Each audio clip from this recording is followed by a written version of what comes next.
Okay, next, we'll learn how to create a 3D model from the image in the video showing Santa Claus riding a reindeer. First, let's open Hitem3D. Click General. You can choose single image 3D generation or multi-view 3D generation. For example, select an image to generate 3D, then drag and drop the AI generated image to upload it. You can select the default V1.5 for the model version, then choose the highest resolution 1536 Pro for better results. Here you can choose to generate textures simultaneously or keep the default offlets. Try enabling it.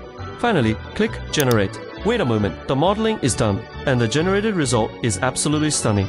You can see the accuracy is truly exceptional. Even the direction of the moose's fur texture is clearly visible. You can also click here below to turn off the texture. In the white model preview, the geometric details are also clearly visible. Whether it's Santa Claus or the moose, the overall restoration ratio is perfectly intact. And you can also click here to enable normal line mode, or click here to enable wireframe mode for browsing. Then, on the right side of the preview interface, you can also click to zoom in on the imported reference image. Check the before and after generation results. Here below, it also shows the model's geometry and texture info. Hitem3D also offers 4 commonly used 3D model download formats.